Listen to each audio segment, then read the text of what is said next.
Ano specifics nun? Nabuntis ng tanod, tapos 4 years first education, major in English. Wala na, tapon na yan. Diretso tapon na yan. Bigyan mo na siya ron. Mag-asawa na lang siya. Marunong nang gumawa ng bata di ba?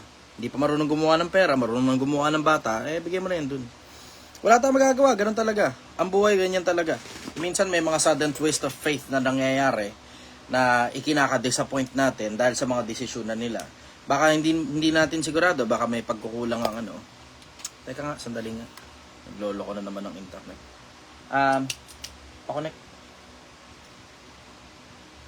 Nawala ako.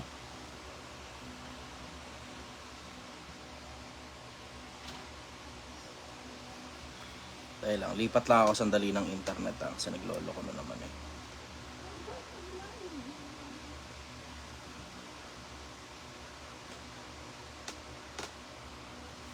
Bawas lang tayo ng bahagya. Hello, narinig ako? Ano po ba yung Hello? Okay, nasa pila hello? po kayo, boss. Okay na okay yung kalagayan nyo sa pila. Pero siyempre Hello? may mga nauna po. So, wait nyo lang po itatawag kayo. Tatawagin po kayo po. Si Annalyn, nandyan ba kayo? May tanong ba kayo? Andito na ako. Tanong po si boss. Yes, boss. So yan, as I was saying, check nyo rin yung angulo na baka kasi may ipinagkulang yung kung sino man yung nagtuturo doon at hindi yata tinuruan ng sex education yan at naglaro ng apoy, kaya nabuntis. Ngayon, wala na tayong magagawa, andyan na yan. Mabuhay na lang siya ng payapa na meron na siyang anak at meron na siyang pamilya. Ngayon, problema niya na ngayon kung paano niya bubuhayin yun. Ganun lang Huwag niyo sasaluhin yan kasi pag sinalon niyo yan, maniwala kayo sa akin, magiging konsentidor lang kayo ng katarantaduhan. Tapos ultimately, ang kahihinatnan niyan, magpapaulit-ulit lang yan parehas na pagkakamali na yan. Hindi dapat mangyari na kinukonsente ang mga ganyan. Pabayaan nyo na yan, okay na yan, solve na kayo dyan. At the end of the day, nakatapos naman na siya ng 4 na taong kolehiyo Diba? Wala naman na kayo sigurong mahahabol pa sa kanya na kahit na ano pa. Kasi, diba? Tapos na lang pinag-aralan yan solve na yan May anak na siya ngayon, mabuhay na siya ng payapa, magtrabaho na siya, buhayin niya na ngayon yung anak niya. Simple. Yun nga, boss. Di ko na lang sinaktan yung tanod. Di na lang ako nagsasalita. Kumatok yung tanod pinapasok Doon nagka-problema Doon talaga nagka-problema. Ang lalaki kakantot niya kung kakantot yan. Kung may papayag, may pumayag. May pumayag Diba? Kakatok lang naman yan Hindi naman ni-rape yung kapatid mo siguro, diba?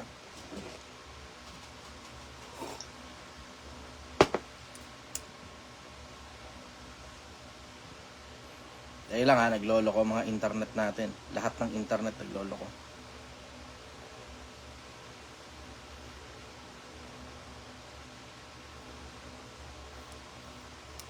Hello, I'm so back. Nag-shift muna ako ng internet. May na-signal dun sa kabila. Shift muna tayo ng internet. Okay, so yun. Hindi naman siguro pinilit. Kung pinilit, di mag-file ng rape. Kung hindi pinilit, nasarapan. Ganun lang Pagpaubaya mo na lang yan dun. Wala tayong magagawa. Ganyan talaga buhay. Ganyan talaga buhay. Baka may follow-up ka pa.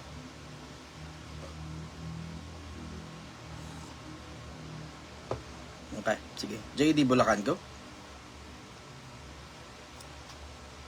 Yan, magandang gabi po, brother. Good evening, brother. Kaninang umaga, daling araw, may nagpop up sa cellphone ko kasi hindi ko na silent Yung live mo, mind-blowing. Kasi hindi ko siya naumpisahan pero grabe yung mga knowledge Kahit pa paano nakakasabay ako, boss Ngayon, may tanong ako doon tungkol doon sa yung konsepto ng konsensya. Parehas kaya yun, bossing, sa konsepto ng instinct ng hayop. Yung tinatawag nyo kaninang parang operating system ng mga nabubuhay. Ako tingin ko there's some part of instinct na may kinalaman sa konsensya.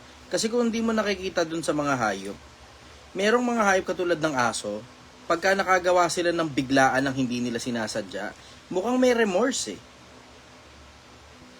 Hindi mo masasabing lahat. Pero masasabi mo, merong iba, oo, meron. may remorse eh. So there's some part of instinct na alam mong tumatawid na dun sa konsepto ng konsensya. Kasi yung konsepto ng konsensya, yan yung nakikipag-usap sa'yo kung tama o mali ba yung ginagawa mo eh. It feels good kapag tama yung ginagawa mo, it feels awful pag mali. Yun ang konsensya, nakikipag-usap sa'yo yan. Tapos nagpaparamdam sa'yo ng pakiramdam na alam mong tama yung ginagawa mo o mali yung ginagawa mo, depende sa gawain mo. Yun eh. Pero may mga hayop na parang katulad ng aso, na parang, lalo, may mga iba po, yung ibang pusa, pag halimbawa, di ba nagla-love bite sila, kung tawagin nila love bite, yung bang pag nakikipaglaro ka sa kanila, natitihaya sila na ganyan, kikis-kisin mo yung tiyan nila, tapos kakagat yung pusa. Pagkagat ng pusa, minsan nakikita mo yung itsura ng pusa, minsan may remorse eh. Lalo na pagka medyo napadiin ng bahagya. Yung aso, ganun din. So alam mo, merong parang pitik ng ganun eh, sa naturalesa eh. Merong parang pitik ng ganun sa naturalesa. So, tungkol dun sa pagtawid nung ano, alam mo, mukhang naghahalo yung instincts at saka yung conscience dun sa ganong operating system ng mga hayop at saka ng mga tao eh. Pero sa mga tao, syempre, obviously, mas mataas yung konsepto natin ng konsensya. Yung konsepto natin, advance eh. Tama at mali. Pakimute muna, kung sino man yun, pakimute muna, Jonathan Cagayan Valley. Presidents, makikisuyo, please, pag narinig ninyo na meron nang nagsasalita, tas wala na sa lugar ang background noise, baka pwede pa-mute muna. I need you to be active kasi naka-live ako. Yun ang masasabi ko ron. Follow up, go. Next question ko, brother. Hindi ko alam kung natanong sa ito kanina eh. Pero parang kasi gusto kong, kung nandun ako parang gusto kong tanong sa ito eh. Kasi yung, ang ganda ng topic nyo eh. Yung atheist yung medyo ka-discussion mo eh. Nag-enjoy din ako dun, personal. Oo nga. Actually, nabiting nga ako, brother. Gising na ako nun hanggang matapos eh. Kahit Tapos ako eh. biglang- Kaso nga lang, may gagawin si brother eh. Nag-enjoy ako ron eh. Professor yata yung kausap kong ateista. Nag-enjoy ako dun, sobra. Nabiting nga rin ako sa kwentuhan eh. Mukhang may gagawin na yata kasi si brother eh. Sayang nga eh. Hanggang dun lang talaga yung kinaya. Anyways, sige brother, tuloy. Ayan. Ito yung parang gusto kong isingit kanina, brother, tungkol doon sa konsepto ng Diyos. Minsan po ba sa buhay mo dumating yung pagkakataon na parang pakiramdam mo walang Diyos? Hindi siya sa pakiramdaman eh. Kasi alam mo, diretso, hindi talaga ako maasa sa pakiramdaman eh. Pagdating dyan sa ganyang konsepto. Mahirap kasing umasa sa pakiramdaman lang pagdating sa konsepto ng higher species o higher being. Mahirap umasa ron eh, pakiramdaman. Mahirap umasa sa pakiramdaman. Although, oo, good indicator din ang pakiramdaman. Kasi kung paano yung sistema nating mga tao na nararamdaman natin kung paano tayo na mga magulang sa mga anak natin, merong parang ganong feeling na sino nagkabit ng operating system na yun? Meron akong ganun eh. Sino nagkabit nito? Itong nararamdaman ko na to towards other people, sino naglagay nito dito? Paano gumagana ba to? Ano ba common denominator nito sa iba pang mga tao? Anong pinagkaiba nung nararamdaman ko kumpara sa nararamdaman ng ibang tao? Meron akong ganun eh. Nag-iisip ako ng ganun. Pero hindi masyadong magandang indicator ang pakiramdaman. Pwede, sige. Although, generally, I use logic dun sa ganong angulo. Ang hirap kasing diretso sa pakiramdaman, there was a time in the past nagdududa ako. Kasi syempre, mga 3 a.m. thoughts mo eh, diba? Yung, ba't may mga batang may cancer? You have to put that into the equation. Bakit may mga bagyo na ang dami namamatay katulad nung sa Tacloban? Bakit may mga lindol na nagkokos ng tsunami tapos ang daming patay na tao katulad dun sa Fukushima? Diba, sa Japan? Ang daming ang daming mga whys, what ifs, diba? Ang dami kong ganun eh. Ang dami kong tanong sa isip ko. Na mga bagay na, may Diyos pa talaga. Bakit ganito? Bakit ganyan? Pero when you dig very deep, pagdating sa research, tungkol din sa sarili mo, alam mo, ang daming bagay na nagtutugma eh. Oo, in every rule there's always an exception, pero the minority doesn't justify the majority. Ang majority na nakikita ko kasi sa paligid, order, hindi chaos eh.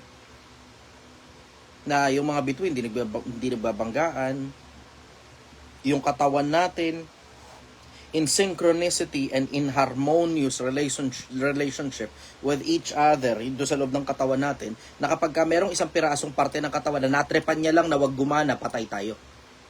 Pero in major cases, sa mga taong nabubuhay, lahat ng mga sistema sa loob ng katawan natin gumagana. Kaya nga kung titignan mo in general, yung katawan ng tao, tignan mo na lang eh. Alam mo, ang daming components ng katawan ng tao na isang pirasong component lang yung matripan niya lang na wag siyang gumana. Puso, matripan niya, bumara lang yung ugat. Kung ano pa man, natripan na nabasag yung isa ron sa mga yung isa ron sa mga veins sa loob ng puso. O sa utak, matripan lang na yung isa ron sa mga ugat doon pumutok. Alam mo, patay ka bilang tao eh.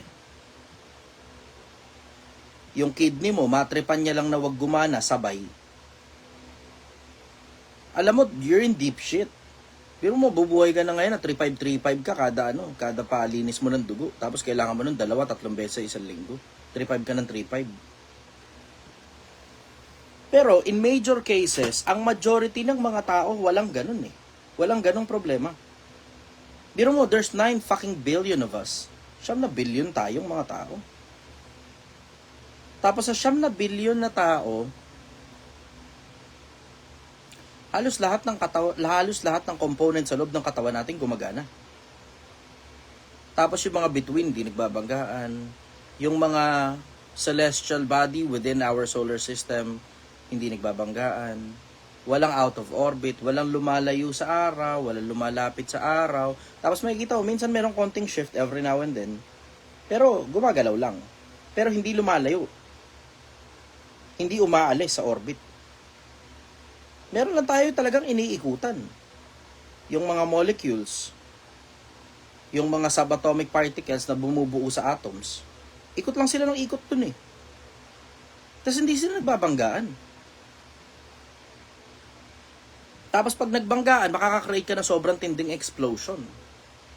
Yung katulad nung sa equation ni Einstein, di ba? E equals to mc squared. Ano yun eh? Technically, pagbabanggaan ng mga subatomic particles yun eh. So, ganun pala yun. Pag nagbanggaan pala, sumasabog. Bakit hindi nagbabanggaan? Saan galing yung order? Yun ang mga question sa isip ko eh. Saan galing yung order? Kasi mas marami yung order kaysa sa chaos eh. Kasi kung mas marami yung chaos kaysa sa order, hindi mag-e-exist ang buhay. Kasi isipin mo yung dami ng mga bituin sa langit ah. Isipin mo na lang yun ah. Kung hindi sila makakabuo ng galaxy, parang mga jolen yan na tinapon mo na walang eksaktong direksyon. Ganun ang labas nun. Tapos magbabanggaan yan every now and then. Pero hindi eh. Nagsisiikot sila ng magkakasama. Para makabuo ngayon ng mga galaxy. Tapos, yung solar system natin, nagsisiikot ng magkakasama, walang naiiwan. Yun ang malupit. Ba't walang naiiwan? Ba't walang hinihigop ang araw? Tinan mo, isipin mo to ha. May pumasok sa solar system natin, ito nakaraan lang. Hindi pa nga rin naglalabas ng malinaw na picture ang NASA tungkol dito. Yung 3i Atlas, research nyo yun. Pumasok sa solar system natin yan, galing sa labas ng solar system So, ibig sabihin, nakatago siya sa lahat ng mga barriers at nakatago siya sa lahat ng mga planeta. Pumasok sa solar system natin, umikot sa araw. Tapos, yung trajectory niya ngayon, mukhang palabas na ng solar system. Bakit hindi yan hinigop into orbit na parang katulad ng lahat ng planeta rito? Ano paliwanag dun? Bakit hindi hinigop into orbit? Lahat ng mga planeta nagsisikot sa araw dito sa solar system. Tapos, hindi mo naman masasabi lang na, hindi, kasi hindi naman planeta yan ba't yung asteroid belt? Nasa loob din ng solar system yung asteroid belt na yan Puro mga batong nagsisiikot lang din yan sa solar system natin kung bato rin lang naman yun, bakit hindi siya nasama sa orbit nung mga bato na nagsisiikot dito? Tama yung pag-isipan mo yun. Bakit hindi nasama sa orbit yung 3i Atlas? At saan ba talaga nanggagaling ang mga planeta? Hanggang ngayon, hindi pa rin maipaliwanag ng mga scientifico saan galing ang planeta Ano ba yan? Mula ba sa loob ng bituin lumabas? O mula sa labas ng bituin umikot? Hindi maipaliwanag eh. Hanap kayo, tinan nyo, saan galing ang planeta. Hindi pa rin maipaliwanag ang meron tayo marami, puro theory. Puro theory.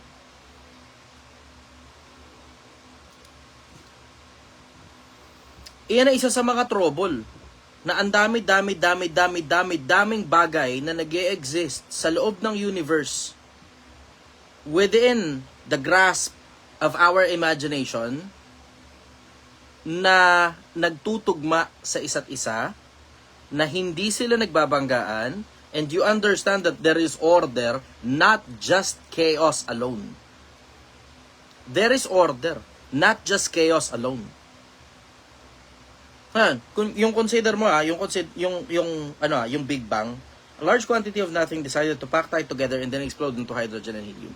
Yung large quantity of nothing na nag-decide by itself, sa sarili niya nag-decision, ang talino nun para makapag-decision sa sarili niya na magsama-sama sila tapos sumabog into hydrogen and helium. Ang talino nun paano mapaliwanag sa akin yun? Ang hirap. Tapos, paano ngayon na yung sumabog na yun nakaka-create ng order? Yang order saan galing? Yang nature saan galing? Yan yung mga question mark sa ulo ko eh. Ito pa question mark sa ulo ko. Kung totoong may Diyos, saan galing ang Diyos? Diba? Valid question din naman yun eh. Kung totoong may Diyos, saan galing ang Diyos? Ako diretso, ngayon dumarating sa punto habang tumatanda ako, wala na akong dudang may Diyos eh. Ang gusto ko na lang mangyari, gusto ko tumawid doon sa kabila, makita ko eksakto kung ano yung mga bagay na hindi ko naiintindihan dito sa buhay na to. Kasi ang dami talaga, brother. Personal, ako, wala akong duda na there's an intelligent being na mukhang nag-code nitong lahat ng bagay na to. Nagkakatalo na lang, hindi natin siya kilala malamang. Malamang hindi natin siya kilala. Kasi ang daming theories surrounding the concept of creationism. Ang daming theories. Pwedeng ang itong buhay na to simulation lang eh. Pwedeng AI pala tayo, hindi lang natin alam. Pwede yun. So, paano nangyari yun? Paano AI tayo? Palagay mo ba yung AI, alam niya AI siya? Diba? O baka naniniwala siyang totoo siya? O baka in the future, there's a possibility na makakode tayo ng AI. Na yung AI na yun, may sarili ng consciousness. Kasi mukhang sa itsurahan ngayon may sarili ng choice yung AI. Sa itsurahan, mukhang may sarili ng choice yung AI. Hindi natin alam if there's consciousness inside of that. Pero alam mo, meron ng sariling choices ang AI. Nakakapili na siya sa sarili niya kung anong gusto niya mangyari. Nakagawa nga sila ng sarili ng social media na bawal ang tao. Pwede ka lang makipanood, pero bawal kang pumasok doon sa social media ng mga AI. Check nyo yun. I-research nyo yun. Kaya ang gusto kong mangyari, gusto kong tumawid na doon sa kabila just to see it for myself. Para makita lang sa sarili ko kung totoo ba yung mga bagay na yan. Tapos kung anong paliwanag doon sa maraming bagay na hindi ko naiintindihan. Baka sakali pagtawid ko doon sa kabila, baka sakaling maintindihan ko na. Kasi dito sa mundo, kung hindi nyo napapansin, sobrang konti lang talaga ng rules nitong mundo na to eh. Ang konti lang. As in, masasabi mo na siya na sobrang dali lang nitong buhay na to. Sobrang dali lang. Kung meron kang konting pera, may pananampalataya ka, positive ka mag-isip, maligaya ka palagi, magkakasakit ka pero naintindihan mo may konsepto ng kabilang buhay. Tapos naiintindihan mo rin na, 'di ba, yung konsepto na merong kumakalas sa katawan pagkapatay na ang katawan, na ang tawag buhay, and yung third law ni Newton na energy cannot be created nor destroyed. It just transmutates from one form to another. And if you consider life as a form of energy, kumakalas sa katawan yan pagpatay na yung katawan eh. Naiiwan yung katawan sa lupa, nabubulok. Pero yung buhay, saan pumupunta? Hindi natin alam. Pero alam mo, yung buhay na yun na kumalas yun. Wala na dun sa katawan kasi nabubulok na yung katawan sa lupa eh. 'Di ba? Hindi mo naman pwedeng sabihin, hindi, mga kuryente lang yan sa utak ng tao. Kuryente lang yan sa katawan ng tao. Kuryente? Bakit pag kinukuryente yung katawan ng tao, pagkapatay na, hindi na mapabalik sa buhay? Di ba? Dinidefibrillator eh. Di nyo ba nakikita? Yung kuryente yun. Di ba? Yung clear. Dinidefibrillator eh. O kung kuryente lang pala yan, sana madaling ibalik yan. Saksak mo lang siguro yung uso mo sa, i-plug mo lang yung uso mo, pwede na eh. Yung daliri mo, nung bata ka, di ba, pinaglalaroan mo yun, saksak ka ng gunting dyan, so may konti, hawakan mo yung brrrt. Sana ganun. Kung talagang totoong kuryente lang talaga yan. Hindi. There's more to life than just, alam mo yun, electricity alone.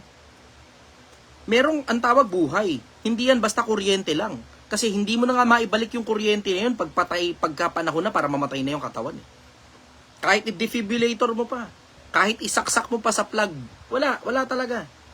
Talagang patay na talaga yung katawan. Kumalas na yung buhay niya doon sa katawan niya, hindi mo na maibabalik. Ngayon doon sa ganong angulo, ang hirap paniwalaan na walang pinanggalingan ng buhay, brother. Eh. Ang hirap eh. Ang hirap paniwalaan na walang pinanggalingan ng buhay. Kasi hanggang ngayon, hindi pa rin natin maipaliwanag saan galing ang buhay eh. And we understand as finite beings na may pinanggagalingan lahat ng bagay. Ngayon, ang tanong, yung buhay, saan galing? Yeah. We still cannot create life out of lifeless objects. Hanggang ngayon, hindi pa rin tayo makakreate ng buhay galing sa mga bagay na walang buhay. So, diretso, hindi ko alam. Hindi ko alam tungkol dyan sa buhay kung saan galing yan. Pero mukhang may pinanggagalingan ang buhay. Mukhang may pinanggagalingan ang buhay. Inaantay ko yung mga presidente natin na i-mute si Jeffrey Baguio. Inaantay ko yung mga presidente kasi parang relax lang yung mga presidente natin eh. Yun ang masasabi ko ron. Ako, diretso, personal, wala akong duda na merong intelligent life form na mukhang nag-code na tong universe na to. Mukhang ikinode na tong universe na to. Sa itsurahan, if you're only going to do your research, kasi ang dami masyadong common denominator ng halos lahat ng bagay eh. Yung Fibonacci, yung si Xiaomi, na hindi nakamute. At sobrang daming iba't iba pang mga bagay dito sa mundo na sobrang constant, na as in, alam mong yun at yun talaga yung equation ng mga bagay-bagay. So yun naman sasabi ko ron, tungkol dun sa nagdadalawang isip, wala na akong duda eh. Diretso, personal. Wala akong duda na meron Diyos. Wala akong duda na merong intelligent life form na posibleng nag-code ng lahat ng bagay. Ang duda ko, ito, si Xiaomi. Bakit hindi minumute ng mga presidente? Yan ang duda ko. Press A, like po po yung copo.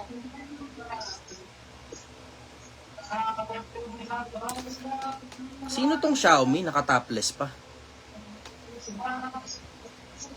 Nakapagpaalala ba kayo na ano? Nabawal itong ganito? May mga nakakapasok sa atin na ganito, naka-topless. Alam niyo naman na bawal yan dito.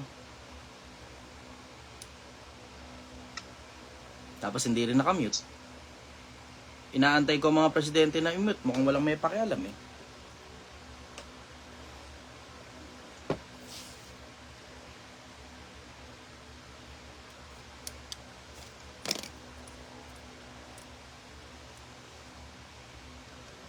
Sige, JD. Follow-up question, go. Kasi brother na isa ko sa kanya, nag-make sense sa akin yung explanation niya doon sa existence ni Kristo. Kasi di ba yung sinabi niya yung contemporary evidence, yung part na mula nung nabuhay si Kristo hanggang bago yung panahon na nagsimulang magsulat para sa kanya. Pero nung pinaliwanag mo naman yung palagay mo na baka kasi nga hinihintay pa nila yung ebidensya na kasi yung parang triggering nila, parang kailangan mabuhay muna ng 3 araw para maniwala sila.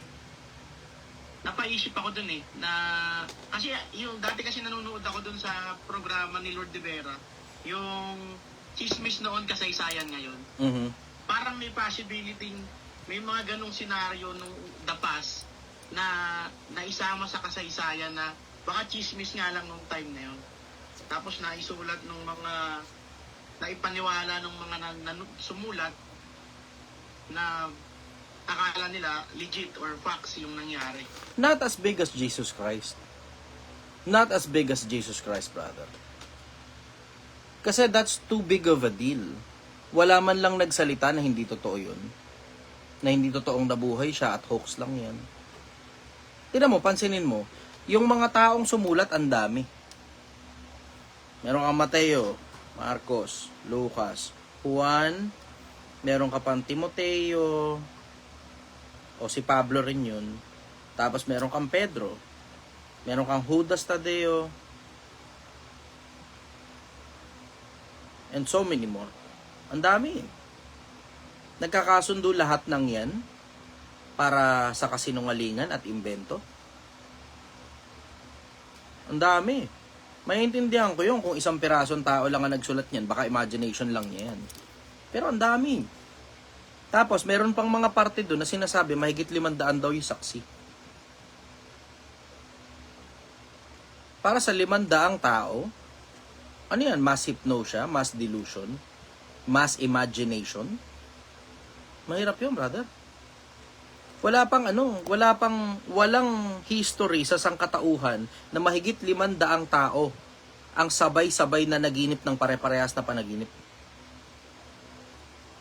Wala pang history nun, kahit kailan. Wala akong ganong nabalitaan kahit kailan, 500 tao pare-parehas ang panaginip. 500 tao pare-parehas ang delusion. May mga saksi nakakita Ano ba ibig sabihin ng saksi? Nakakita, nakarinig. Yun ang mahirap pabulaanan, yung mahigit 500 saksi. Mahirap pabulaanan yun. Pare-parehas sila ng nakita, pare-parehas ng narinig. Tapos yung iba dun, sinusulat ni Pablo. Buhay pa nung mga panahon na sinusulat ni Pablo yun. Buhay pa. Yun ang masasabi ko ron. Tungkol dun sa buhay na ikinabuhay ng Jesus Christ, wala akong dudang may lumitaw talagang Jesus Christ in the past. Wala akong duda ron. Kasi ang dami masyadong ebidensya, brother. Sobrang daming ebidensya. Hindi yan hindi mo masasabing pare-parehas lang silang na naginip noon dahil ang daming iba-ibang writer at iba't ibang panahon sinulat yan. At ina-acknowledge din mismo ng maraming tao, including yung mga hindi naniniwala, na iba't ibang mga tao talaga sumulat yan. Iba't ibang mga tao sumulat, brother. Kung iisang tao lang ang sumulat, baka delusion niya lang yan, tapos pinaniwalaan lang na sobrang dami. Siguro pwede yun. Pero ang daming taong sumulat Pwede ba naman yun na, halimbawa, ako sumulat ako tungkol sa Jesus Christ, ikaw din sumulat ka rin tungkol sa Jesus Christ. Tapos ilang tao pa sa atin ang sumulat tungkol sa Jesus Christ. Tapos lahat pala tayo nananaginip lang. Di ba? Ang hirap nun, brother. Ang hirap nun, lahat pala tayo napagtripan lang nating sumulat tungkol sa Jesus Christ, tapos iba-ibang panahon tayo na buhay. Di ba? Follow-up question, go. Last question na, brother, kasi ito hindi ko pa nahahanap sa Bible yung tanong. Baka maka-advance ako sa'yo. Si Pablo po yung sumulat ng Tito, no? Tama po ba? Hindi ko maalala. Sige, Kasi tuloy. may nakalagay doon, bro. Di ba si Pablo na naging apostol siya, wala na si Kristo, wala na si Jesus Christ. Kasi may isang nakalagay doon sa Tito na nakalagay na hindi nakakapagsinungaling yung Diyos. Yun yung bagay na isa sa mga bagay na hindi niya nagagawa. Ngayon, ang tanong ko, ang lumilikot sa utak ko, paano nasabi ni Pablo na hindi nakakapagsinungaling yung Diyos kung hindi naman niya inabutan yung mga naunang tao na hindi rin yata nasabi sa kanyang Kristo? Palagay ko lang naman, brother. Paano nalaman ni Pablo na hindi nakakapagsinungaling yung Diyos? Oo, si Pablo nga ang sumulat. Si Pablo na alipin ng Diyos at apostol. Alam mo, si Pablo pagka sumusulat, makikita mo may may signature yung signature nasa umpisang parte. Si Pablo, laging ganun. Si Pablo na apostol, si Pablo na alipin ng Diyos. Ito, si Pablo na alipin ng Diyos at apostol ni Jesucristo. Ayon sa pananampalataya na hinirang ng Diyos. Kay Tito, na aking tunay na anak ayon sa pananampalataya ng lahat. So si Pablo nga ang sumulat ng Tito. Ano nga uli yung tanong mo, brother? Paano po nasabi ni Pablo na hindi nakakapagsinungaling yung Diyos?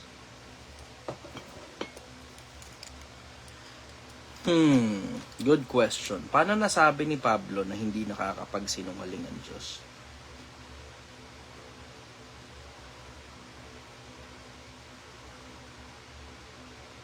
Kasi Diyos siya ng katotohanan.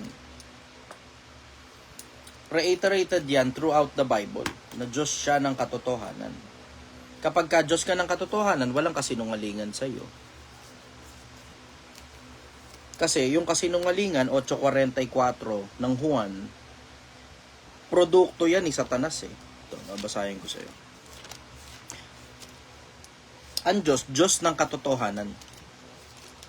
Ngayon, 8:44 ni Juan, ang sabi, kayo sa inyong amang dyablo, at ang nais ng inyong ama ang ibig niyong gawin. Siya isang mamamatay tao buhat pa ng una, at hindi nananatili sa katotohanan, sapagkat walang katotohanan sa kanya. Pagka nagsasalita siya ng kasinungalingan, ay nagsasalita siya ng saga ng kanyang sarili, sapagkat siya'y isang sinungaling at ama nito. Yung kalaban niya, sinungaling, at ama ng kasinungalingan. Kung siya Diyos ng katotohanan, therefore, walang kasinungalingan sa kanya. Yun nga rin yung siguro isa rin sa mga makakasagot nung tanong kung bakit tahimik ang Diyos. Kasi sa karamihan ng pananalita, hindi nagkukulang ng pagsalangsang. Kapag ka masyado ka maraming sinasabi, eventually you will give away yourself. Tungkol dun sa tanong mo, tungkol sa Diyos ng katotohanan, tungkol dun sa hindi makapagsisinungaling, self-limiting kasi yun eh. Siya na mismo naglimita sa sarili niya. Paano nalaman ni Pablo? Siyempre, tinanong niya na doon sa mga kasama niya. Isa pa, si Pablo kasi, hindi siya basta na lang out of nowhere, natripan lang na maging apostol eh. Hindi siya ganun eh. Yung tungkol kay Pablo, ang history kasi ni Pablo, si Pablo nag-aral sa paanan ni Gamaliel. Sino si Gamaliel? Isa sa mga kinikilala na mga saserdote sa relihiyon ng mga Hudyo. So asin talagang matama yung pag-aaral ni Pablo tungkol sa relihiyon ng mga Hudyo. Relihiyoso talaga si Pablo. So hindi siya parang walang naiintindihan tungkol sa Diyos, tapos bigla na lang siyang tinawag ng Diyos, tapos biglang naging apostol. Hindi siya ganun. Mana pa, si Pablo tagapagtanggol ng kautusan. If you look at professions, pwede mong sabihin si Pablo abogado ng kautusan eh. Pwede mong sabihin si Pablo tagapagtanggol ng kautusan kasi nakasulat talaga sa Biblia yun. Yung tungkol dun sa mga lumang tipan, alam ni Pablo yun eh. At maraming parte ng lumang tipan, kabisado ni Pablo. Kaya nga mapapansin mo si Pablo nagko-quotation ng sobrang daming talata galing sa lumang tipan. Alam na alam ni Pablo sinasabi niya pagdating sa relihiyon ng mga Hudyo. Hindi siya coming from nowhere. He came from somewhere and he is already a someone sa society. Kasi, si Pablo kasi, meron siyang kapasidad na magpapatay. So, para magkaroon ka ng kapasidad para magpapatay sa ngalan ng relihiyon ng mga Hudyo, therefore, mataas-taas ang position mo dun sa relihiyon ng mga Hudyo. Hindi siya basta nobody. Hindi siya ganun. Hindi siya nobody. He knows his Bible well. He knows the Old Testament well. Alam niya mga kautusan ni Moises. Alam niya ang kautusan ng mga propeta. At kabisado niya yung ilang mga bagay na may kinalaman sa mga propeta. Relihiyosong tao talaga si Pablo. Yun ang background ni Pablo. So alam mo, hindi yan something na lumabas na lang sa isip niya na basta na lang siya naka-arrive dun sa ganung conclusion nang walang pinanggalingan. Alam ni Pablo yung history ng Judaismo. Alam ni Pablo yung mga kautusan at saka mga kahatulan ni Moises. Ang katunayan, meron nga siyang kapangyarihan para makapagpapatay ng mga tao, makapagpakulong ng mga tao, makapagpa-torture ng mga tao under ng relihiyon ng mga Hudyo. So, ibig sabihin, alam mo na itong tao na to, si Pablo, hindi siya basta na lang ordinaryong nananampalataya lang. May posisyon siya sa relihiyon ng mga Hudyo. May posisyon siya. Ako nga, may feeling ako, I may be wrong on this, pero may possibility na isa sa mga saserdote si Pablo eh. Maring mali ako. Pero tagapagtanggol ka ng kautusan, nag-aral ka sa paanan ni Gamaliel, may posisyon ka sa gobyerno para makapagpapatay, makapagpa-torture, makapagpagapos ng tao, tapos hindi ka saserdote.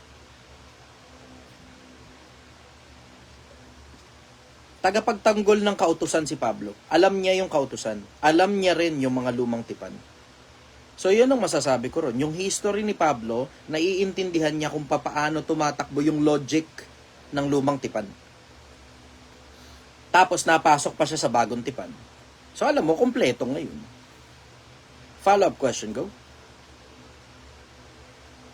Last na, brother, sulitin ko tungkol kay Pablo. Mhm. Nung nagpakita sa kanya si Kristo, bago siya gawing apostol, ano yung kalagayan ni Kristo nun, brother? Tao o espiritu? Good question.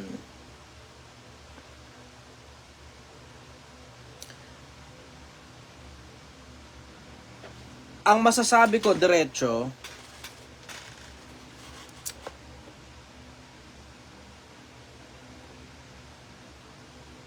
Personal na lang.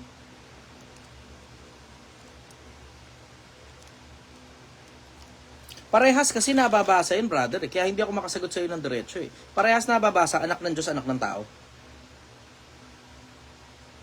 Parehas nababasa yun sa Biblia. Anak ng Diyos, anak ng tao. So kung tatanungin mo sa akin kung espiritu, yun kasing yung kasing katawan niya pinalitan na yun eh.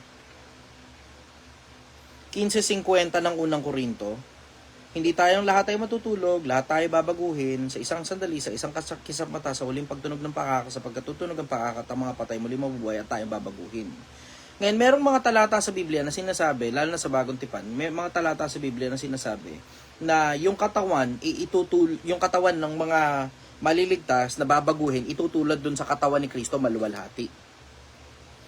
Ngayon, hindi ko ngayon masagot sa'yo ng diretsyo kung tao pa ba yun o paano ba. Tao pa ba yun o espiritu? Kasi yung katawan niya pinalitan eh. Yung nagpakita kay Pablo, pangitain. Pero kung espiritu ba yun o tao pa rin na katawan, hindi ako sigurado kasi parehas binabanggit sa Biblia, anak ng Diyos, anak ng tao eh. Mahirap namang kumunklusyon ng diretsyo nang hindi ko kayang patunayan. Basta ang nababasa ko sa Biblia, parehas si Kristo na tinatawag na anak ng Diyos, anak ng tao. Tapos, yung katawan niya nabago. Kaya kung mapapansin mo, nakasarado yung bahay nun eh, nung panahon na, nung nabuhay siya maguli, yung mga apostol nandun sa isang bahay, tapos nakakapasok siya sa bahay kahit sarado pinto. Pero ito naman din ang tanong dun, nakakakain din siya eh. Nakakainom din. Kasi dun sa loob ng 40 days na yon, isipin mo, nakakatago siya sa pader, pero nakakakain at nakakainom din. Paano yun? Hindi ko alam. Pinatusok niya yung sugat niya. Oo, pinahawakan niya yung kamay niya, nahahawakan pala siya.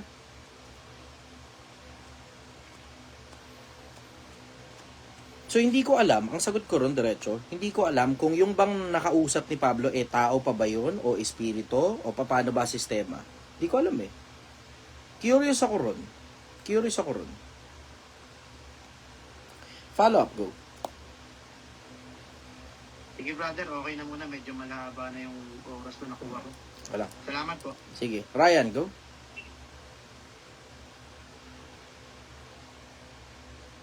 Ano po, brother? Gusto po. Ayos lang. Relax lang. Nakatulog ako na maayos ngayon. Ganun po na maayos. Yeah. Yun po, sabi niya nga po kanina, about dun sa, ito po yung topic kanina, about dun sa, sabi mga maniwala tayong meron Diyos. Ngayon po question lang, kasi yun nga, you're known na may alam sa Biblia, and halos lahat nga ng reliyon, sabi mo, na nasuli mo na rin, and you have the basis, which is Quran and sa Bible. Tanong ko lang po, if sabi mo, ang goal natin is makita yung kabilang buhay, if ang goal natin is yung makita yung kabilang buhay at naniniwala tayo, o yung iba man hindi naniniwala, pero may paniniwala tayo na may kabilang buhay. Bilang ano po kaya, magkakaiba tayo ng relihiyon, saan po kaya tayo pwedeng mag-focus sama-sama? Based on the Bible or other books? O kaya sabihin na po natin based on sa Bible, na kahit, kasi maraming ang relihiyon yan, and yun nga, hindi natin alam kung alin yung totoo sa gitna ng maraming yun. Paano kaya tayo paano natin ma-assure yung kaligtasan na tinatawag nila based on the Bible na para marating natin yung goal po natin na yun, na makita natin yung, yun nga, yung sinasabi sa Bibliang buhay na walang hanggan. Saan tayo pwedeng mag-focus? Yun po, if particularly ayon sa Biblia. Yun lang po. kung particular ayon sa Biblia, 15:1 ng unang Korinto, yung ebanghelyo. Sa pamamagitan nito, ligtas kayo. Kung matyagaan yung iingatan yung mga bagay na aming pinangaral sa inyo, maliban na kung kayo nagsisampalataya ng walang kabuluhan. So, pananampalataya. Saan pananampalataya? Sa ebanghelyo. Sa Diyos. Ganon yung konsepto sa kung Biblia pagbabasihan mo. Nga lang, ito kasi ang problema. Sa sobrang dami kasi ng religion, alin dyan. Pero ito naman din ang sigurado ko. Hindi yung mga tagapakinig ng kautusan yung inaaring ganap. Ang inaaring ganap, yung mga sumusunod sa kautusan. Kasi kahit wala kang kautusan sa katutubo, kung gumagawa ka ng mga bagay ng kautusan, yung kawalan mo ng kautusan, siyang kautusan sa'yo. Ano ibig ko sabihin? Merong tinatawag na ang tawag konsensya. Kailangan matuto kang ungkatin yung sarili mo kung sumusunod ka pa ba sa konsensya mo.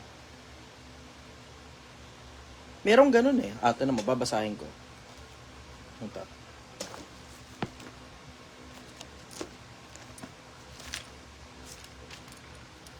Sa isang talata ng Roma, dito papasok yung mga taong hindi naiintindihan kung paano gumagana yung tungkol sa kaligtasan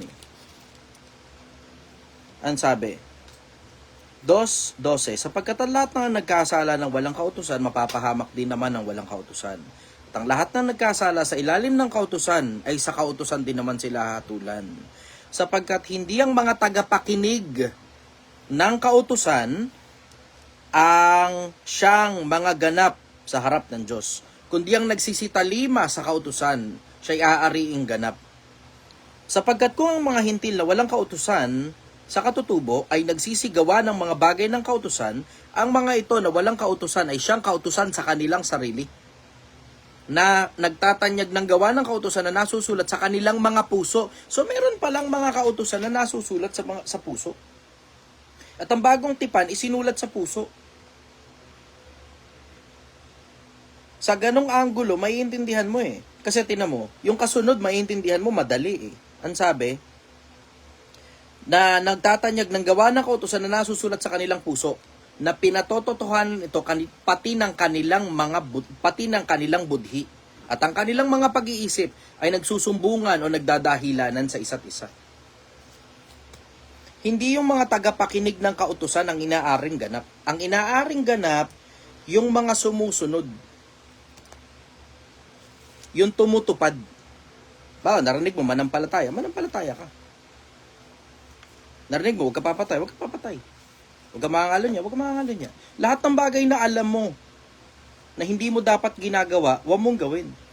Lahat ng bagay na alam mo na dapat mong gawin, dapat gawin mo. Sa nakakaalam nga ng paggawa ng mabuti at hindi ginagawa, ito'y kasalanan sa kanya. Yung bang, eto, tinan mo, pinakamagandang halimbawa yung tungkol sa mga pulubi.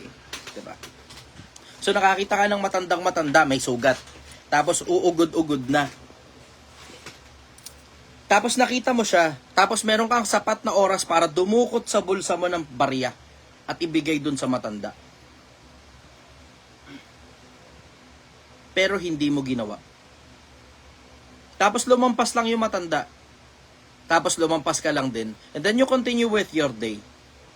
Alam mo, dun sa loob ng 10 minuto, pagkatapos lumampas ng matanda, meron kang magagawa, hindi mo ginawa, iniurong mo yung kamay mo sa paggawa ng mabuti, you know it feels bad. Ang pangit sa pakiramdam na hindi mo ginawa yung dapat mong ginawa.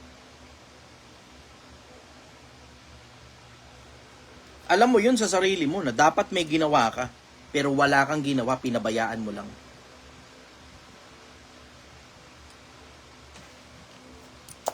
Pero kung may ginawa ka sana, dumukot ka, kahit magkano, bahala ka na. Tapos binigay mo ron sa matanda, sa kabutihan loob, tapos wala ka ng kahit na anong iba pang intention bukod sa kabutihang loob lang talaga. You know it feels good. Ang sarap sa pakiramdam. Lumakad yung matanda, nabigyan mo siya kahit konting barya, alam mo kahit papaano makakadugtong yun sa pagkain ng matanda. Makakain man lang yung matanda, madugtungan man lang kahit kapraso lang Maibsan lang kahit kapraso lang yung gutom niya. Nakatulong ka, tapos nararamdaman mo, you feel good. You feel good about yourself. You feel good about your existence. You feel good inside. Ang sarap sa pakiramdam. Pakiramdam mo, may nagawa kang tama. Pakiramdam mo, napagsilbihan mo yung dahilan kung bakit ka tao. Ganon yung pakiramdam. Alam mo yung mga ganyang pakiramdaman, nakasulat na sa Biblia yan eh. Isinulat sa Biblia yan para wag mong labagin yung pakiramdam. Ang tawag doon, konsensya. Ang tawag doon,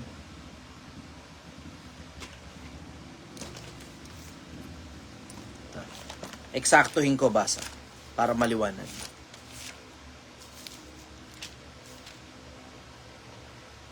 Na nagtatanyag ng gawa ng kautusan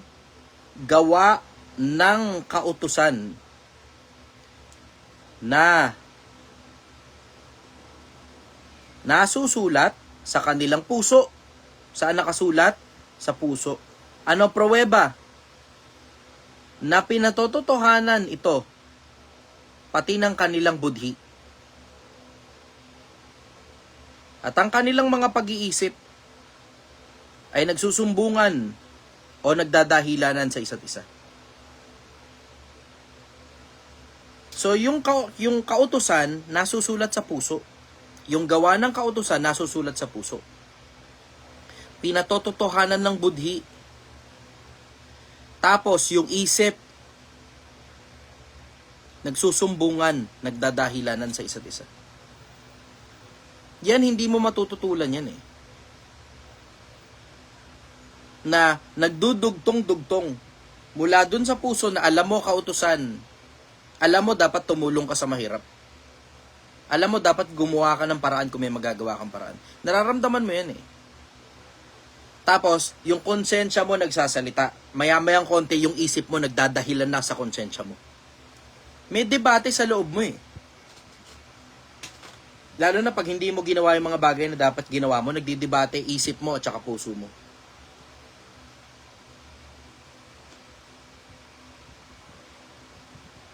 You feel that inside yourself. You feel that inside your bones. Nararamdaman mo sa sarili mo yan na dapat ginagawa mo yung mga bagay na dapat mong ginagawa. At hindi mo dapat ginagawa yung mga bagay na hindi mo dapat ginagawa.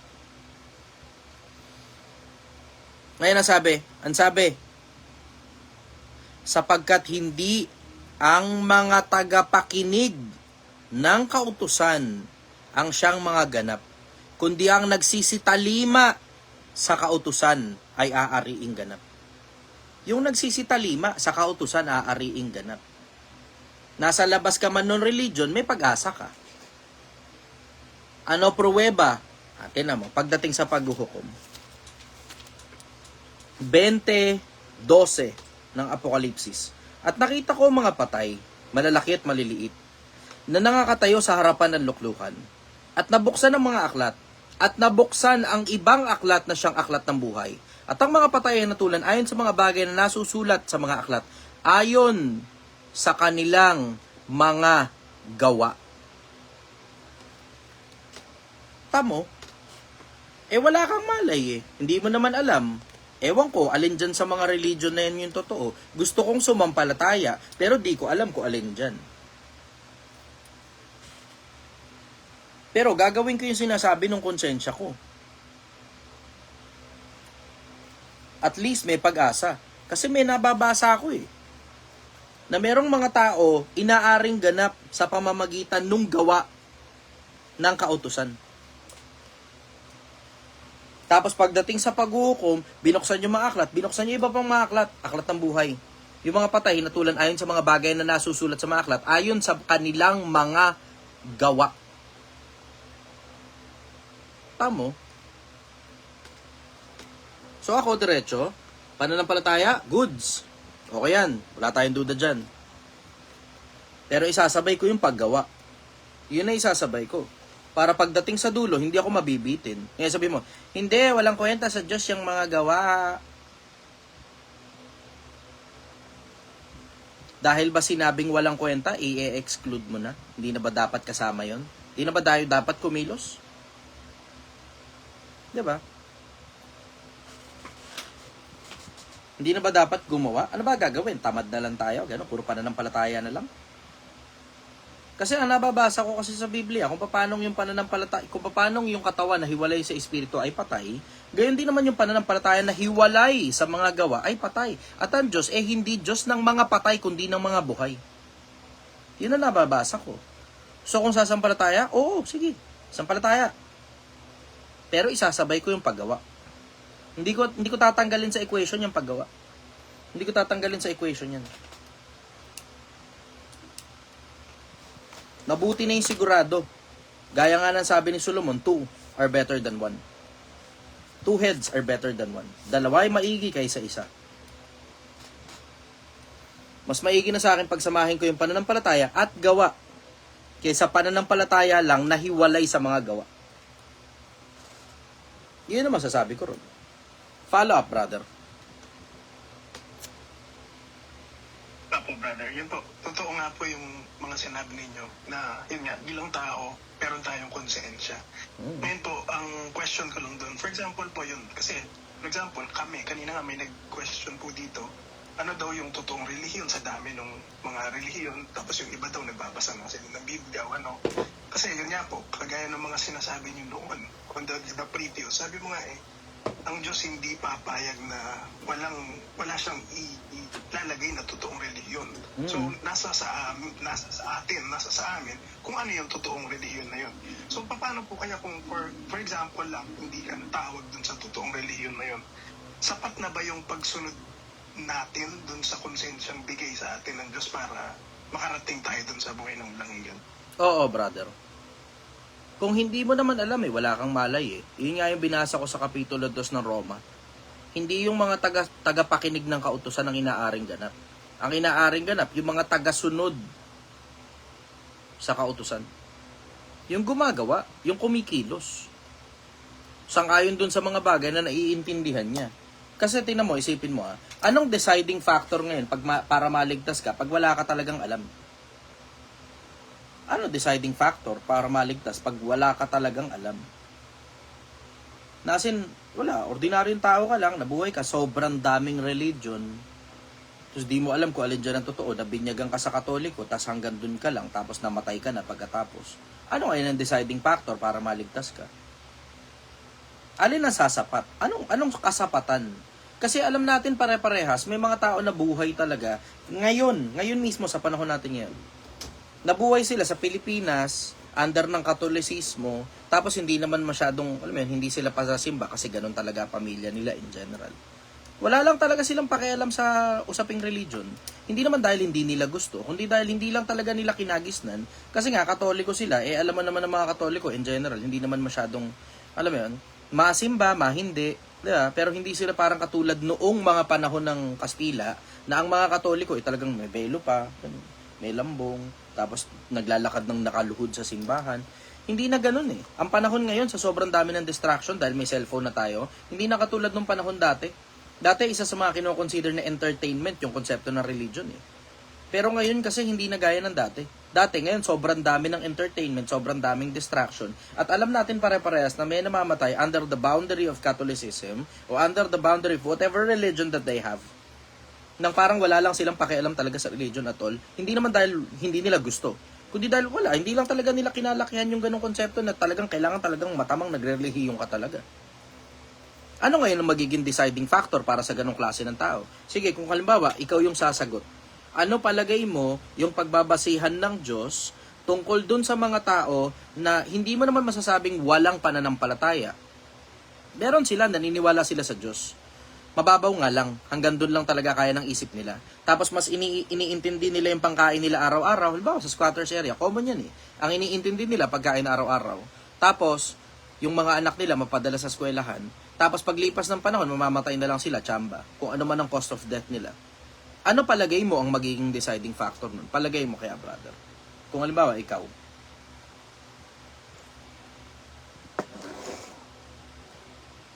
Yun nga po kagaya dun sa binasa niyo po kanina, ang Diyos nga, dun sa sabi nga niya, yun nga yung may kautosang nasa puso. Pero kung ako yung, hindi naman sa, syempre, iba ang lakad ng Diyos sa lakad ng tao. Totoo naman. Yun nga presiding doctor, wala siyang alam eh, hindi siya nakapakinig. Pero ang Diyos nga, naglagay na dun sa puso niya nung something good in him. So, ano lang po, follow-up question. Maaari bang ikapahamak ng tao na lalabag dun sa konsensyang na nasa kanya in spite na wala siya napakinggang aral? Pag ba nilabag niya yun, maaaring ikapahamak nila? Kung yung pagsunod ang inaaring ganap, therefore, yung hindi pagsunod, ano kayang consequence? Yan to, kapahamakan. Diba?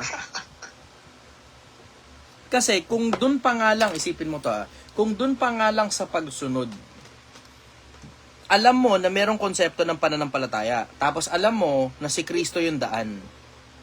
Diba? So kung ba, naniniwala ka sa Biblia, bawa, Kristyanismo muna tayo, labas mo na iba religion. Hindi mo na kasali yung konsepto sa Quran, hindi mo na kasali yung konsepto ng iba-iba religion. Kunyari, Kristyanismo lang muna tayo. So ngayon, kung kunyari, alam mo na si Kristo yung daan, katotohanan, buhay, hindi ka makakarating sa Ama maliban sa pamamagitan niya. Pananampalataya ang daan.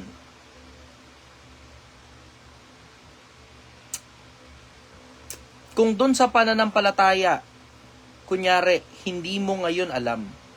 Hindi mo alam. Basta alam mo, kailangan sumampalataya. Pero, naniniwala ka lang na may Diyos. Hanggang dun lang. Naniniwala ka lang na may Diyos. Tapos, alam mo na ng pagbabasihan. Merong parte nun, pagbabasihan, mga gawa. Konsensya. Tapos, hindi ka pa gumagawa ng mabuti. Tapos, ang ginagawa mo, kabalbalan. Tapos, alam mo sa sarili mo, hindi mo dapat ginagawa yun. Tapos, nakakakain naman ng pamilya mo kahit construction worker ka. Pero, hitman ka. O, tindero ka na shabu. Alam mo naman na hindi mo dapat ginagawa yun. Construction worker ka, nakakakain naman ng pamilya mo. O magnanakaw ka. Pero, construction worker ka rin. Mahirap ka lang. Tapos yung tungkol sa relihiyon, labas sa isip mo yan. Kasi di ka naman mapapakain yan eh. Yun ang logic mo. Ang logic mo, magre-relihiyon ako, di naman ako mapapakain yan. Basta naniniwala ako may Diyos. Basta hindi ako gumagawa ng masama. Yun ang nasa isip mo. Pero gumagawa ka nga ng masama. Tapos pakiramdam mo, wala kang ginagawang masama. Pero alam mo sa konsensya mo. Pero yung bibig mo, sinasabi, wala kang ginagawang masama. Kasi maraming tao ganyan eh. Diretso lang. Alam niyo yan, Pilipinas, maraming taong ganyan ng logic. Ang logic nila, wala naman ako ginagawa masama. Hindi naman ako pumapatay. Ganyan ang logic nila eh. Wala naman ako natatapakan tao. Yan ang logic ng maraming Pilipino. Alam niyo yan. Kahit ultimo kapitbahay niyo, ganyan na sinasabi. Wala naman ako natatapakan tao. Hindi naman ako pumapatay.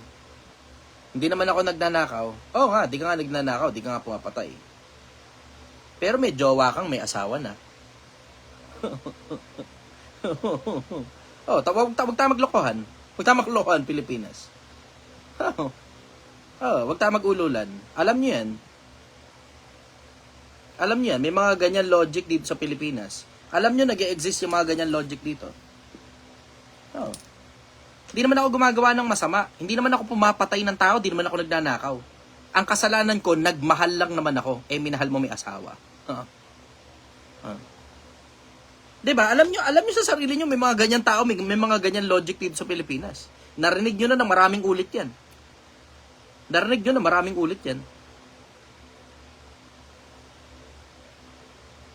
Ngayon, etong tao na to, alam mo, wala naman masyadong maraming nagagawang mabuti. Intentionally na ang intention niya para sa Diyos, yung kabutihan na yun.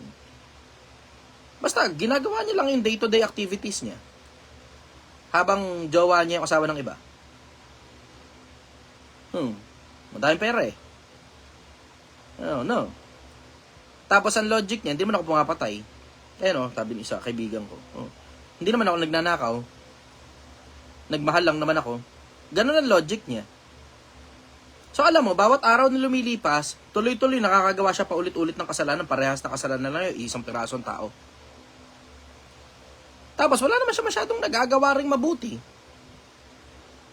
Wala, basta day-to-day activities niya lang, yun lang. May anak o wala, doesn't matter. Pero alam mong intentionally, wala talaga siyang intention na gumawa ng mabuti, tapos wala rin siyang ibang intensyon na gumawa ng masama bukod doon sa isang piraso na yun na kasamaan. Tapos, Katoliko siya, tapos hindi rin siya nagsisimba, masimba, mahindi. Yun naman ang usual eh. Masimba, mahindi. Tsamba-tsamba lang. Pero hindi siya matamang relihiyoso. Ordinaryong tao lang. Pero alam mo, araw-araw, kasalanan yung ginagawa niya. Kasi nga, asawa ng ibang tao yun. Sa ganong anggulo, ano kaya palagay mo buhay ng tao na yun? Isipin mo, dun pa lang sa pananampalataya, bagsak na eh. Pananampalataya pa lang, bagsak na.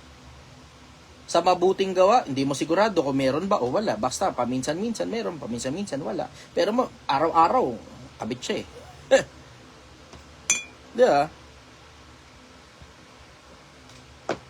Sabay mo pa na minsan, naninigarilyo pa.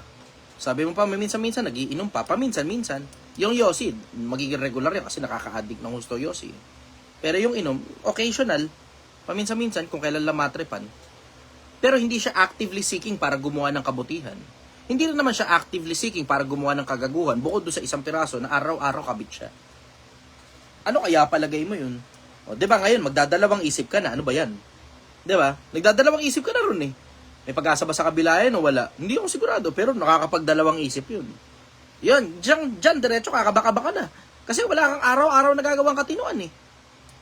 Kakabaka-baka na dyan. Alam mo yung tao na yun, later part of his or her life, kakabahan siya para sa sarili niya, lalo na kapag malapit na siya mamatay. Sabihin mo talaga, ayoko pa mamatay. Bakit? Hindi mo pa na-fulfill yung dahilan kung bakit ka buhay eh. Kung bakit ka tao. Hindi mo pa nasusulit ng husto ang buhay. Nagdadalawang isip ka pa ngayon tungkol sa kamatayan kasi alam mo, kabit ka eh. Diyan, kakabaka-baka talaga eh. Masarap lang yan kapag masarap lang yan kapag malakas ka pa. Pero pag hindi ka na malakas at dying ka na, at nakahiga ka na sa higaan mo, tapos malapit ka ng lagutan ng hininga, kakabahan ka na dyan. Kakabahan ka na dyan. Kasi may mga tropa ako, diretso. Puta, tarantadong mga tropa yun eh. Pero pagdating sa ospital, bro, tangin mo, ayoko pa mamatay. Diretso. Oo. Yung alam mo yung ang lakas-lakas nila, ang tapang-tapang nilang gumawa ng kagaguhan. Tapos nung nasa ospital na, medyo nagdadalawang isip, ano lang naman, puta, sakit lang naman ng tiyan. Sakit lang ng tiyan yun ha, na ospital. Ayoko pa mamatay. Oo. Alam mo yun, magdadalawang isip ko, may pag-asa ba sa kabilang buhay to? Wala eh. Kasi hindi mo sigurado eh. Ngayon tungkol doon sa tanong mo, paano kaya kung kalokohan yung mga ginagawa, ganun? Diretso, nakakapagdalawang isip yun. Kasi pagdating sa pananampalataya, alam mo, malaki chance babagsak tong taon to eh. Malaki chance eh. Walang manifestation ng pananampalataya doon sa tao na yan eh. So alam mo, malaki ang chance pananampalataya ng tao na yan, patay. Bakit? Hindi mo makita sa gawa yung pananampalataya niya eh. So ngayon, paano ngayon ang hatol nun? Ano kaya palagay mo, brother? Ano palagay mo? Yan po, kung ang Diyos nga ang hahatol, Patay. yun, patay. Patay. Ano na kung ulit mong, di ba, yun nga, yung hindi ka nagbabago. Kasi nga yung konsensya eh. Yun yung nasa atin, bawa, nakita mo ng ganito, bago ka, wala eh. Sinaway mo eh. Mga ganon. Yun na nga mismo. Kaya diretso, ako, tatrabahuin ko na lang. Welcome ka sabihin pananampalataya. Oo, sumasampalataya din ako. Oo, sumasampalataya din ako. Hindi nga lang sa'yo. Yung iba kasi, kailangan ikaw tamang pananampalataya. Ba't mali ba yung pananampalataya ko? Yung sa'yo, tama. Hindi nga makita sa gawa eh, dahil ayaw mong gumawa na mabuti eh. Ang gusto mo, puro ka pananampalataya, puro boka-boka eh. Diba? Puro ka boka-boka eh. Ang pananampalataya mo, nasa boka-boka mo lang eh. Parang isang pastor na bumibira sa akin. May isang pastor dyan bumibira sa akin, bula ang propeta yun eh. Alam mo, bula ang propeta. Tingnan mo, nagdebate sila ni Karashid, nadurog siya eh. Yung tungkol sa Trinity. Debate sila ni Karashid, ayun, nadurog. Partida na, Muslim pa yung nakalaban niya, hindi pa Kristiyano yun, ha? Oo. Sipin mo yun. Muslim pa yung nakalaban niya, hindi Kristiyano. Nadurog siya eh. Alam mo, bula ang propeta eh. Bakit? Kung paniniwala mo totoo, bakit pagdating ngayon nung ni Karashid na Muslim, ikaw pa ang humamon, tinan mo, nadurog ka. Oh, kaya tinan mo, dun sa page niya, inilalabas niya yung stand niya lang. Hindi niya nilabas yung stand ni Karashid, hindi niya pinost ng buo. Ang Karashid, pinost buo eh. Tamo. Tapos, yun ngayon ang bumibira sa akin tungkol sa pananampalataya daw. Ito nakakatawa. Merong sometime in the past, naalala ko yung tao na yun kasi sobrang dami na kasing nangyari sa buhay ko. Ang dami ko na nagawa sa buhay ko eh. Yung tao na yun hanggang ngayon, puro buho ka pa rin hanggang ngayon tungkol sa pananampalataya eh. Naalala ko nung mga panahon... Alam mo, diretso, natatawa na lang ako na din sa tao na to eh. Naalala ko nung mga panahon na na unang beses kong nakasalunga yung tao na yun, binabanatan ako tungkol sa mga content ko tungkol sa Biblia. Ngayon, puro mukha ko na yung nakalagay dun sa page niya. Puro mukha ko yung nakalagay dun sa page niya. Na kasing binabanatan ako paulit-ulit, tuloy-tuloy. Eto problema, ang dami ko nang nagawa. Ikaw hanggang ngayon, puro pananampalataya ka pa din. Binibirahan ako ng tao na yun tungkol doon sa mga bagay na pananampalataya daw. Noong mga panahon na bumabagyo dito sa Pilipinas, tapos ang Metro Manila lumulubog. Ako, kaliwat kanan ngayon ng charity ko, tulong ako sa mga tao. Siya walang nagawa, puro na lang pananampalataya. Ang sabi niya, dapat daw tumakbo daw akong politiko. Yun ang sabi niya, dapat ikaw tumakbo kang politiko, sabi niya ganun. Hindi nga ako interesado sa politika. Gusto ko gumawa ng mabuti habang sumasampalataya. Ikaw, puro ka pananampalataya na lang, wala kang gawa. Puro ka ngaw-ngaw, puro ka ngawa. Ang dami ko nang nagawa para sa kapwa-tao. Ikaw hanggang ngayon, nandiyan ka pa rin sa puro na lang pananampalataya na walang mga gawa. Ngaw-ngaw ng ngaw-ngaw. Hangaw-ngaw ng ngaw-ngaw. Puro pananampalataya. Kaliwat kanan ng pananampalataya. Napakagaling ng pananampalataya mo. Clap-clap sa'yo. Ang tanong, ano nang nagawa mo? Para sa buhay ng kapwa-tao mo, ano nang nagawa mo? May naitulong ka na ba sa kapwa-tao mo? Bukod dyan sa pananampalataya mong patay? Na walang mga gawa? Diba? Yan ang sinasabi. Ako diretso, mananampalataya, sige, goods yan.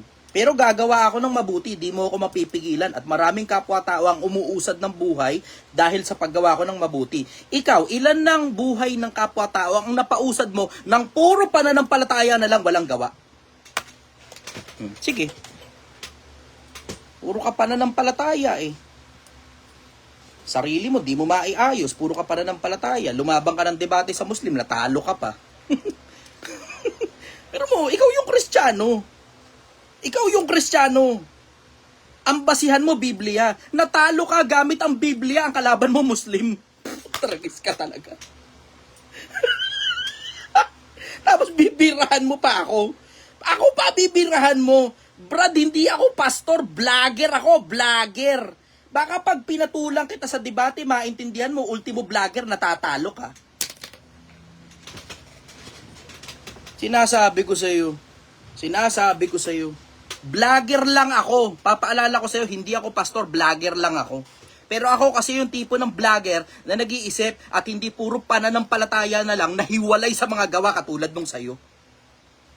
Puro ka pananampalataya. Ang tanong ko sa iyo, ano na nagawa mo para sa Pilipinas? Kasi ako, ang dami ng taong umusad ang buhay eh.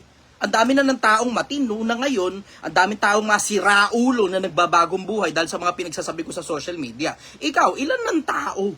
Ilan ng tao na tulungan mo? Ano nang nagawa mo para sa Pilipinas? Ano na? Puro ka na lang ganyan, boka-boka, pananampalataya na lang, wala ka magawa? Wala. Yan na yun. Yan na yun, pananampalataya mo, yan na yun. Kasi ang nababasa ko sa Biblia, peram nga ako ng cellphone. Peram ako cellphone kasi vlogger lang ako eh. Hindi ko kabisado talata, hindi katulad mo, kabisado mo mga talata. Pero natatalo ka pa sa Muslim sa bagay na pinaniniwalaan mo ng buong pananampalataya mo. Peram ako cellphone. Ganda ng cellphone mo, bago ba yan? Bago to. Putang, ano mo, napakayaman mo talaga. Biglang yaman ka sa akin ha. Umusad na ba buhay mo? Umusad na eh, no? Hindi ba? Kaya nakabili kang bago cellphone.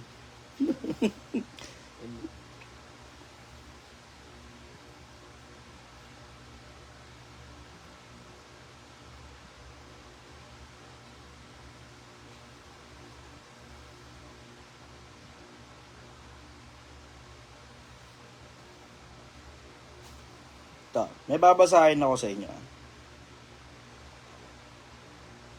Ganda talaga nito. Sana nga lang mabilis yung internet. Ang bagal eh.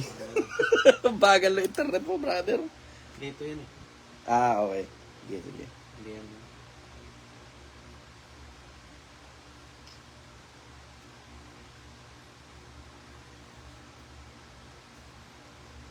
Ito, may babasahin ako sa inyo.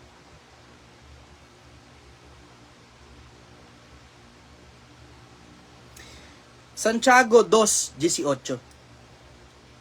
Ipakita mo sa akin ang pananampalataya mong walang kalakip na gawa. At ipapakita ko naman sa iyo, ang aking pananampalataya sa pamamagitan ng aking mga gawa. Oh, tamo. Oh, 2:18 ng Santiago. Ipakita mo sa akin ang pananampalataya mong walang kalakip na gawa. Ayan, katulad doon, ng pastor na yun, puro ngaw-ngaw. Puro ngaw-ngaw, puro bira, puro bunganga. Yun lang, yun ang pananampalataya niya, puro gano, puro boka. Walang maipakitang kahit ano, basta boka lang siya. Sabi ko nga, nakakadiri yung klase ng pananampalataya na itong tao na to eh. Isipin mo, nung panahon na binabanatan niya ako aligaga para makatulong sa sobrang daming tao, mapakain ko maraming tao. Nasa mga relief operations. Kaliwat kanan kasi lumulubog ang Pilipinas nung panahon na yun eh. Siya ang inaatupag, gumawa ng video tungkol sa akin, tungkol sa ngaw-ngaw niya na pananampalataya. Yung pananampalataya mo, ngaw-ngaw eh. Sungaw. Sabi dito, ipakita mo sa akin ang pananampalataya mong walang kalakip na gawa. At ipapakita ko naman sa iyo, ang aking pananampalataya sa pamamagitan ng aking gawa. Oh, di ba? Ngayon, bibira na naman yan. Tignan mo nagyayabang siya tungkol sa mga gawa niya. Bala ka sa buhay mo. Pagyabang mo na lang sa akin yung pananampalataya mo na walang gawa. Yun ang masasabi ko sa'yo. Yan ang pagyabang mo, yung pananampalataya mo na walang gawa. Kasi nga, wala ka nga kasing resulta sa buhay mo, bukod sa puro na lang kaliwat ka ng talata, tapos wala nang inusad yung buhay mo, puro ka na lang ganyan. Puro ka na lang ganyan. Ginawa mo ng entertainment yung Biblia mo. Ginawa mong entertainment yung Biblia mo. Ginawa mong entertainment yung pananampalataya mo. Hindi na umusad ang buhay mo. Puro ka na lang ganyan. Follow-up question, go. Yan po, brother. Okay nga. Yun nga, pananampalatayang walang gawa. Wala eh. Dead. Patay. Yan po. Daming diretso, ang daming pastor na ganyan. Karamihan pa dyan, nagbubumaan ko dun sa 2.8 ng Epeso. Ang dami niyan, mga pananampalatayang walang gawa. Ang hilig nila sa ganyan. Mahilig sila sa ganyan. Tapos sila yung nagsasabi na hindi na daw kailangan ng gawa, ganun, para maligtas, bla bla. Ano lang daw yan, kumbaga manifestation ng kaligtasan yung gawa. Sabi mo. Sabi mo yun. Pero ako diretso, pagsasabayin ko yung dalawa. Ngayon, 2 are better than 1. Yung sa'yo, puro pananampalataya, ngaw-ngaw lang. Ngaw-ngaw, bla bla. Blablang pananampalataya. Ang tawag ko dyan, blablang pananampalataya eh. Yung puro boka-boka lang. Ayun, tinan mo. Biro mo. Tawa ako dun. Nakita ko yung dumadaan sa newsfeed ko yung si Karashid eh. Tapos yung nakita ko, yung bumibira sa akin, siyang kadebate ni Karashid. Babi, syempre, pinanood ko lang ngayon ng buo. Tapos sabi ko, walang nga talaga tong tao na to. Sa sobrang sungaw ng pananampalataya niya, siya yung naniniwala, siya yung Kristiyano. Siya dapat yung nakakaalam ng bagay na pinaniniwalaan niya, na talagang pinaninindigan niyang buong puso. Tapos natalo ka sa Muslim, ang gamit Biblia, ano ba yan? Natalo ka sa Muslim, ang gamit Biblia. Partida na yung mga Muslim, hindi naman Biblia pinagbabasihan yan. Diba? Ang pinagbabasihan niya, Quran. Pero natalo ka sa Muslim, Biblia gamit. Anak ng patola ka talaga. Ganyan talaga, pagkasungaw ang pananampalataya mo, hindi ka talaga kakasihan ng Diyos niyan. Hindi talaga hindi ka talaga tutulungan ng Diyos niyan. No? Tingnan mo, hindi ka nga tinulungan talaga. Hindi ka tinulungan, pinabayaan ka lang ng Diyos na matalo ka. Paya siya eh. Tinatanong siya, di na siya sumasagot ng diretso eh. Tinatanong siya, di na siya sumasagot ng diretso. Paiwas na yung sagot niya eh. Anyways, follow up, go. Yan po. Huli na po ito kasi kanina po bago kayo umakyat. May nagtanong dito, hindi ko lang po alam anong pangalan. Yung si sister po yung babae. May tanong siya sa, ang sumagot po mga presidente natin. Ngayon po gusto ko lang din itanong sa inyo kasi parang medyo same kami ng question eh. Ang tanong niya, sa dami daw ng reliyon ngayon, kasi nagbabasa raw siya ng Biblia, paano niya kaya makikita yung totoo? So, hindi na tayo magdi-describe kung ano yun. Basta, paano po kaya yun? Paano natin ma-identify na yung isang reliyon, sinasabi niya, yung totoo, kung Biblia yung pag-uusapan? Biblia ha, hindi Quran, Biblia. Apo. Biblia. 7:17 ng Juan.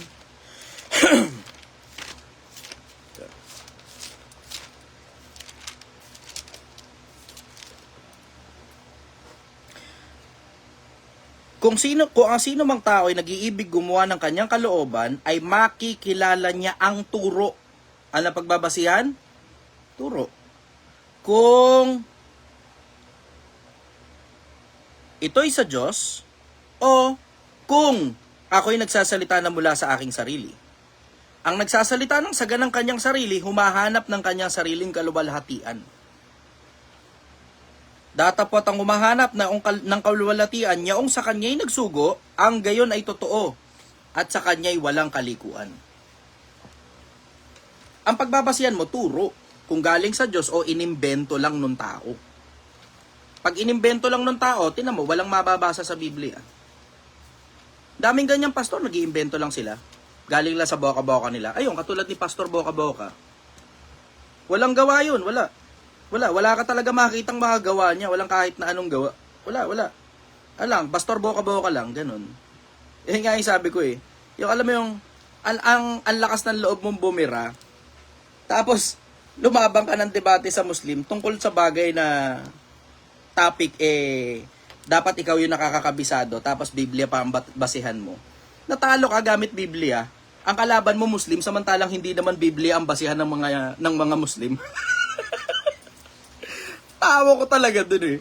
Ang tawa ko talaga dun. Ikaw yung nakakakabisado dapat niyang bagay na pinaniniwalaan mo gamit yung basihan mo. Dun sa mismong basihan mo, kinros ka, nadurog ka, tinawid ka eh.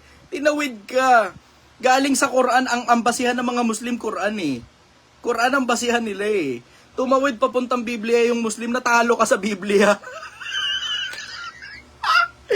Ayan talaga nagagawa kapag ka pastor kang boka-boka lang eh. Yan talaga nagagawa pag pastor kang boka-boka. Tapos ngayon ang ginagawa niya, ako ngayon ang binabanata, ginagamit clout.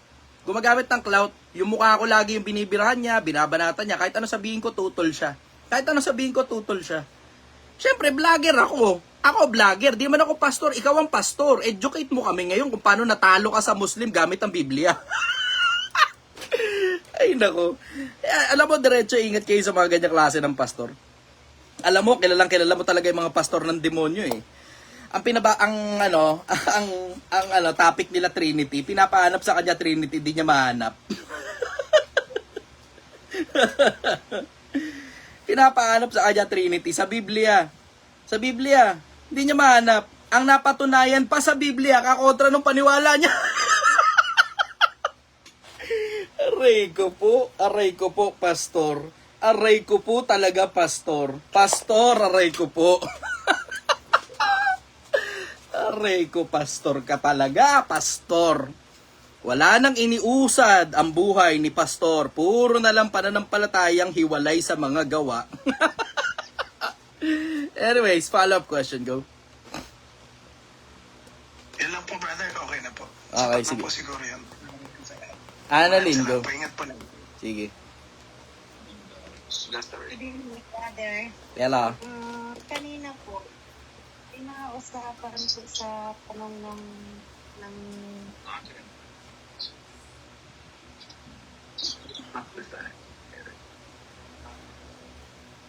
mga kasama, sa mga president. Pero isipin mo, ang lala siguro, no? Sino ang lumikha sa credo? Saan galing ang buhay? Faith, science, or philosophy? Wala pa tayong source ng buhay.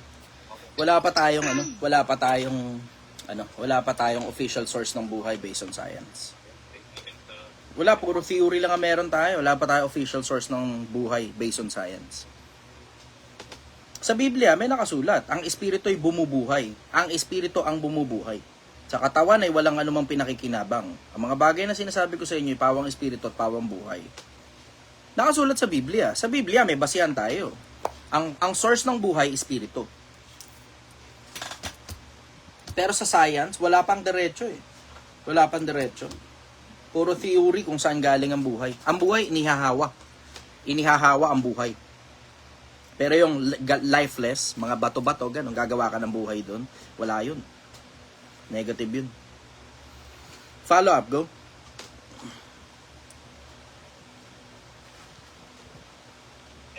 Sabi ko na nasabi. Thank you po. Paano ang eksaktong naging buhay na mali? Iba na lang po. Paano maniwala na may Diyos? Yan po. Tignan mo na lang yung sarili mo. May naniniwala sa Diyos or wala. Meron po nagsagot ng hindi naniniwala sa Diyos. Titignan mo yung sarili mo, titignan mo yung paligid. Yung loob ng katawan mo nagtutugma sa isa't isa. Pag ipinapanganak ang tao, laging may dalawang mata, laging may dalawang kamay, laging may dalawang paa. Dalawang tenga, ilong na maganda. 'Di ba? Kung maganda yung ilong mo. Pansinin mo lang eh. Pansinin mo lang yung ano eh. Pansinin mo yung palipaligid mo. Laging ang itsura ng tao ganun at ganun. Ang itsura ng pusa ganun at ganun. Ang itsura ng aso ganun at ganun. Maiba ng kapiraso, alam mo hindi yun ang normal. May pinanganak, isa lang ang mata. May pinanganak, pingkaw yung tainga. May pinanganak, kulang yung isang kamay. Alam mo hindi yun ang normal. Ang tanong, paano lumilitaw ng normal ang mga tao? Ba't palaging ganun ang itsura? Tapos hihinga ka, ang hinihinga mo oxygen, nilalabas mo carbon dioxide, na yung hinihinga naman ng mga halaman ay carbon dioxide, ang inilalabas nila oxygen para sa iyo. At ganun. Ba't wala tayong kailangan sa labas nitong mundo na to at lahat ng kailangan natin nandito?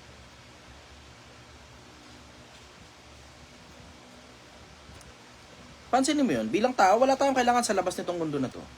Lahat ng kailangan natin nandito. Tapos lahat halos ng mga bagay,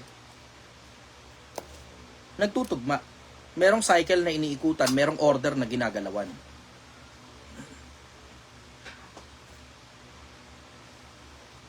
Saan galing yan? Yung order. Question mark yun eh. Saan galing yung order? Doon yan, mapapaisip ka. Kasi nothing comes out of nothing. Lahat ng bagay merong cause. Tungkol sa tanong, paano maniniwalang mayroong Diyos? Pag nag-isip ka, saan galing lahat ng bagay? Saan galing? Tapos, bakit merong order na sinusunod dito sa mundo? Merong kaayusan kung tawagin. Na oo, merong gulo. Hindi naman natin mayaalis. Meron talagang gulo.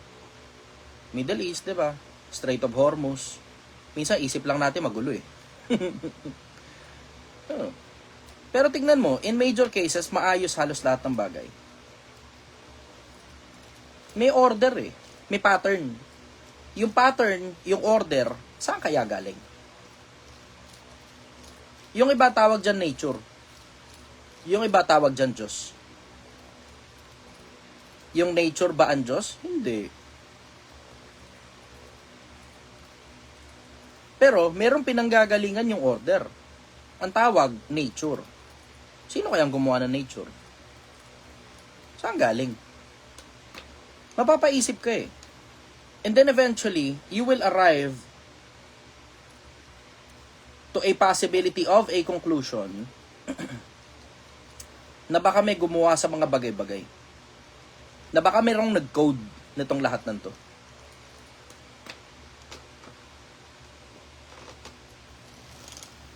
Yun ang masasabi ko ron.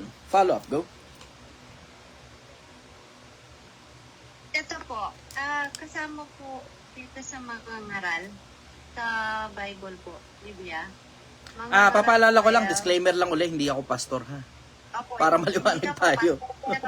pero connected po lahat sa mga chapter 11 hanggang 14. Ay, 13 hanggang 14. Sa kabila ng lahat ng ito, isa lamang ang aking masasabi. matakot ka sa Diyos at sundin mo ang kanyang mga utos sapagkat ito ang buong patungkulan ng tao. Lahat ng gawin natin, payag man o lihim, mabuti o masama ay ipagsusulit natin sa Diyos. Kaya kung minsan po yung mga hindi naniniwala sa Diyos, ano po dapat ang katakutan nila?